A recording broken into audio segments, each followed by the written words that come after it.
కుచ్చుటోపీ పెట్టారా? చెవులో పూలు కాదు క్యాబేజీలు పెడతారు. అవునా? పెట్టించుకున్నది చాలు. ఇప్పటికైనా ఆలోచన చేయండి. మన రాష్ట్రం ఏర్పడి 10 సంవత్సరాలు అయిందన్నా. 10 సంవత్సరాలలో 5 సంవత్సరాలు చంద్రబాబు గారు ముఖ్యమంత్రి, ఇప్పుడు 5 సంవత్సరాలు జగన్మోహన్ రెడ్డి గారు ముఖ్యమంత్రి. ఈ 10 సంవత్సరాలలో ఏ ఒక్క ముఖ్యమంత్రి అయినా మన బిడ్డల గురించి ఆలోచన చేశారా? ఆలోచన చేస్తే మనకు ప్రత్యేక హోదా ఎంత ముఖ్యమో ఈ నాయకులకి తెలియదా అన్నా? ప్రత్యేక హోదా వస్తే ఒక్కొక్క నియోజకవర్గానికి 50 నుంచి 100 కొత్త పరిశ్రమలు వస్తాయి. ఎంత అభివృద్ధి జరుగుతుంది, మన బిడ్డలకు ఎన్ని ఉద్యోగాలు వస్తాయి, ఇవన్నీ తెలుసు వీళ్లకు. ప్రత్యేక హోదా ఎంత ముఖ్యమో చంద్రబాబు గారికి తెలుసు. 10 ఏళ్ళు సరిపోదు, మాకు 15 ఏళ్ళు కావాలన్నవాడు చంద్రబాబు గారు. ముఖ్యమంత్రి అయిపోయాక మొత్తానికే మానేశాడు అడగడం ప్రత్యేక హోదా గురించి. జగన్మోహన్ రెడ్డి గారు ప్రతిపక్ష నాయకుడిగా ఉండి ఏమన్నాడు? ప్రత్యేక హోదా మాకు అధికారం ఇవ్వండి, బీజేపీ మెడలు వంచి తెచ్చుతామన్నారు. ఆ రోజు జగన్మోహన్ రెడ్డి గారు చంద్రబాబుకు ఛాలెంజ్ విసిరారు. రండి అందరం ఎంపీలను మూకుమ్మడిగా రాజీనామాలు చేద్దాం, ప్రత్యేక హోదా ఎందుకు రాదు అన్నారు. మరి జగన్మోహన్ రెడ్డి గారు ముఖ్యమంత్రి అయ్యాక 5 సంవత్సరాలు అయిందే, ఒక్క నిజమైన ఉద్యమమైనా చేశాడా జగన్మోహన్ రెడ్డి గారు ప్రత్యేక హోదా కోసం? మన ప్రత్యేక హోదాని, మన బిడ్డల భవిష్యత్తుని బీజేపీకి తాకట్టు పెట్టాడు జగన్మోహన్ రెడ్డి గారు. ఇటు జగన్మోహన్ రెడ్డి గారైనా ఇటు చంద్రబాబు గారైనా దొందే. ఎవరి రాజకీయాలు వాళ్ళు చూసుకుంటున్నారు. బీజేపీతో పొత్తులు ఇద్దరూ పెట్టుకున్నారు. ఒకరు బహిరంగంగా పెట్టుకున్నారు, ఒకరు అక్రమంగా పెట్టుకున్నారు. ఇద్దరు బీజేపీకి తొత్తులే. చంద్రబాబు గారికేమో మోడీతో పొత్తుంది, జగన్మోహన్ రెడ్డి గారు మోడీకి తొత్తయ్యారు. ఇద్దరికి పెద్ద తేడా లేదు. మన రాష్ట్రంలో రాజ్యం ఎవరు ఏలుతున్నారా అంటే ఈరోజు బీజేపీ ఏలుతుంది.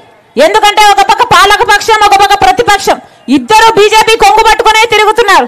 ఇద్దరికి బీజేపీయే కావాలట. ట్రయాంగిల్ లవ్ స్టోరీ నడుస్తుంది మన రాష్ట్రంలో. అర్థమవుతుందన్నా?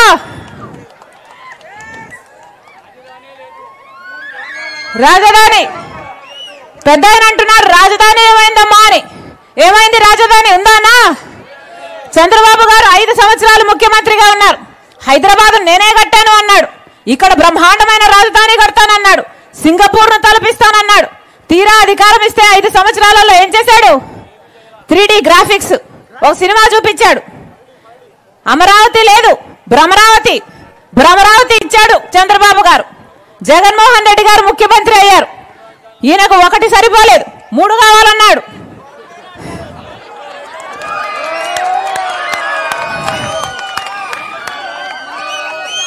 మూడు అయిపోతాయి కావచ్చు అనుకున్నాం. 3 ఒకటైనా అయిందా? ఒకటి కాలేదు. అందరికీ అన్నీ ఉన్నాయి కదా. హైదరాబాద్ ఉంది, బెంగళూరు ఉంది, చెన్నై ఉంది. మనకేముందన్నా? చేతిలో చిప్ ఉంది. వీళ్ళకి అధికారం ఇస్తే ఏం చేశారు? చేతిలో చిప్ ఇచ్చారు. అందుకే చెప్తున్నా, ఓటు అన్నది మీ చేతిలో ఉన్న ఆయుధం. తప్పుడు వాళ్ళకు ఓటేస్తే మన బిడ్డలకు ఉద్యోగాలు రావు, రాజధాని రాదు, పోలవరం రాదు, ప్రత్యేక హోదా రాదు. మళ్ళీ చెప్తున్నాం, జగన్మోహన్ రెడ్డి గారిని నమ్మి అధికారం ఇస్తే ఇవాళ వ్యవసాయం అంతా దండగైపోయింది. రాజశేఖర రెడ్డి గారి ఆశయాలను నిలబెడతాము అంటే జగన్మోహన్ రెడ్డి గారికి నమ్మి ఓట్లేశారు. నేను కూడా నమ్మి ప్రచారం చేశాను. కానీ ఈరోజు రైతాంగం అంతా వ్యవసాయం అంతా దండగైపోయింది. రైతులంతా అప్పుల పాలైపోయారు. ఏం చెప్పారు జగన్మోహన్ రెడ్డి గారు? 3000 కోట్లతో ఒక ధర స్థిరీకరణ నిధి ఏర్పాటు చేస్తాను, రైతన్న వాడు నష్టానికి అమ్ముకునే అవసరమే ఉండదు అన్నారే. ఒక్క సంవత్సరమైనా 3000 కోట్లు రైతులకు పక్కన పెట్టారా అన్న జగన్మోహన్ రెడ్డి గారు? పెట్టలేదు. 4000 కోట్లతో పంట నష్టపోతే పంట నష్టపరిహారానికి ఒక నిధి ఏర్పాటు చేస్తానన్నాడు. ఇన్ని సంవత్సరాలు పంట నష్టపోయారే, ఒక్కసారైనా 4000 కోట్ల రూపాయలు పక్కన పెట్టారా? ఒక్కసారైనా దాంట్లో నుంచి రైతులకు డబ్బులు ఇచ్చారా? కనీసం డ్రిప్ వేసుకుందామంటే సబ్సిడీ ఉందా? కనీసం పంట నష్టపోతే పంట నష్టపరిహారం ఉందా? రాజశేఖర రెడ్డి గారు రైతులను ఎలా చూసుకున్నాడు? రుణమాఫీ చేశాడు. రైతులు నెత్తిన పెట్టుకొని చూసుకున్నాడు రాజశేఖర రెడ్డి గారు. వీళ్ళ రాజశేఖర రెడ్డి గారి ఆశయాలను నిలబెట్టేది. రాజశేఖర రెడ్డి గారు బిడ్డలను ఎలా చూసుకున్నాడన్నా? గుండెల్లో పెట్టుకుని చూసుకున్నాడు. ఫీజు రీయింబర్స్మెంట్ అయితేనేమి, ఉద్యోగాలు అయితేనేమి అద్భుతంగా ఇచ్చాడు రాజశేఖర రెడ్డి గారు. ఇలాగే మైకు పట్టుకొని జగన్మోహన్ రెడ్డి గారు 5 సంవత్సరాల క్రితం ఏం చెప్పాడు? 2,30,000 ఉద్యోగాలు ఖాళీగా ఉన్నాయి, నేను ముఖ్యమంత్రి అయిన వెంటనే 6 నెలల్లో భర్తీ చేస్తానని చెప్పాడు కదా జగన్మోహన్ రెడ్డి గారు. అయినాయి అన్నా? జాబ్ క్యాలెండర్ ఏమైంది? సంక్రాంతి జగన్మోహన్ రెడ్డి గారు ముఖ్యమంత్రి అయ్యి 5 సంక్రాంతులు వచ్చాయి పోయాయి. కోడి పందాలు జరిగాయి కానీ జాబ్ క్యాలెండర్ అయితే రాలేదు. వచ్చిందా? ఏం చెప్పారు జగన్మోహన్ రెడ్డి గారు? 23,000 టీచర్ ఉద్యోగాలు ఖాళీగా ఉన్నాయి. సిగ్గులేదా చంద్రబాబు? 7,000కే ఎందుకు నోటిఫికేషన్ ఇచ్చావని 5 సంవత్సరాల కింద తిట్టిపోశారు. అదే 23,000 ఉద్యోగాలు ఈ రోజుకి ఖాళీగా ఉన్నాయి. 5 సంవత్సరాలు అయింది. మెగా డిఎస్సీ వేస్తానన్న జగన్మోహన్ రెడ్డి గారు వేయలేదు. ఇప్పుడు ఎలక్షన్లు ఉన్నాయనగా ఇక 2 నెలలు ముందనంగా ఇప్పుడు 6,000తో ఒక దగా డిఎస్సీ ఇచ్చారు. అది కూడా ఎప్పుడు ఇచ్చారు? ఎలక్షన్లు ఉన్నాయనంగా. ఇప్పుడు పరీక్షలు ఎప్పుడు జరగాలి? మన బిడ్డలకు ఉద్యోగాలు ఎప్పుడు రావాలి? ఇది అయ్యేదా సచ్చేదా? 5 సంవత్సరాలు ఏం చేశారన్నా? ఎందుకు ఇవ్వలేదు ఉద్యోగాలు? జాబ్ క్యాలెండర్లు 5 సంవత్సరాలు గుడ్డి కుర్రాలకు పళ్ళు తోమారా? గాడిదలు కాసారా? ఏం చేసినట్టు? 5 సంవత్సరాలు కనీసం కుంభకర్ణుడైనా 6 నెలలు నిద్రపోతాడు, 6 నెలలు పనిచేస్తాడు కదా. మరి జగన్మోహన్ రెడ్డి గారు ఏం చేశారు? 5 సంవత్సరాలు నిద్రపోయారు కదా. ఇప్పుడు ఎలక్షన్లు వచ్చాయి కాబట్టి మీరంతా ఓట్లేసే యంత్రాలు కాబట్టి ఇప్పుడు మీ దగ్గరికి వస్తున్నాడు సిద్ధమని. అవునా? 5 సంవత్సరాలలో ఎప్పుడైనా వచ్చాడన్నా? అదే రాజశేఖర రెడ్డి గారు ఎలా పనిచేశారు? ప్రజానాయకుడు, ప్రజల మధ్య పనిచేశాడు కదా రాజశేఖర రెడ్డి గారు. ఒకసారి ఆలోచన చేయండి. రాజశేఖర రెడ్డి గారు రెండోసారి ముఖ్యమంత్రి అయ్యాడు. ముఖ్యమంత్రి అయిన 2 నెలలకే నేను ప్రజల దగ్గరికి వెళ్ళాలి, ప్రజలకు ఏమో అందటం లేదు, నేను ఇంకా ఇల్లు లేని వారికి ఇల్లులు ఇవ్వాలి, అన్ని అందించాలి, ఫీజు రీఎంబర్స్మెంట్, ఆరోగ్యశ్రీ ఇవన్నీ ఇవ్వాలి అని గెలిచిన 2 నెలలకే రచ్చబండకని వెళ్లి బయలుదేరి చచ్చిపోయాడు కదా రాజశేఖర రెడ్డి గారు. ఏం అవసరం ఉందన్నా? ఏం అవసరం ఉంది రాజశేఖర రెడ్డి గారికి? మీరందరూ ఓట్లేశారు, గెలిచాడు. గెలిచినాక రచ్చబండకు వెళ్లాల్సిన అవసరం ఏ ముఖ్యమంత్రికి ఉంది? ఎవరికీ లేదు. కానీ రాజశేఖర రెడ్డి గారికి మేలు చేయాలి ప్రజలకున్న తపన ఉంది కాబట్టి బయలుదేరాడు.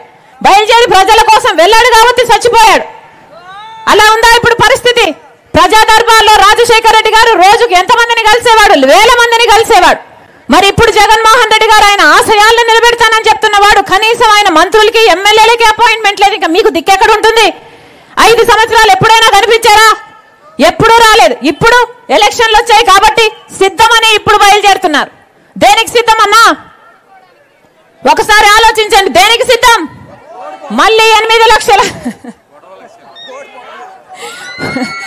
దేనికి సిద్ధం అంటే ఓడిపోవడానికంట. మళ్ళీ 8 లక్షల కోట్లు అప్పు చేయడానికి సిద్ధమా?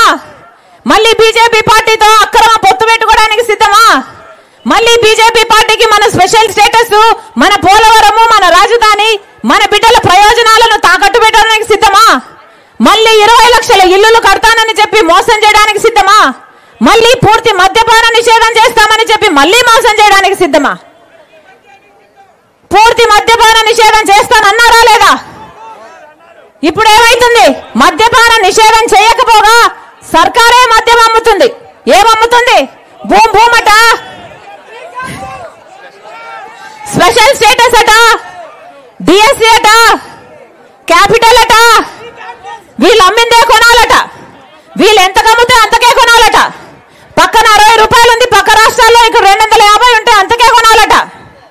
పక్క రాష్ట్రాలలో కంటే ఇక్కడ నాసి రకం మందు 25% మంది ప్రజలు ఈ నాసి రకం మందు తాగి కిడ్నీలు, లివర్లు చెడిపోయి చచ్చిపోతున్నారు. అయినా కూడా ఒక్క హెల్త్ చెకప్ లేదు. ఇదే పద్ధతి.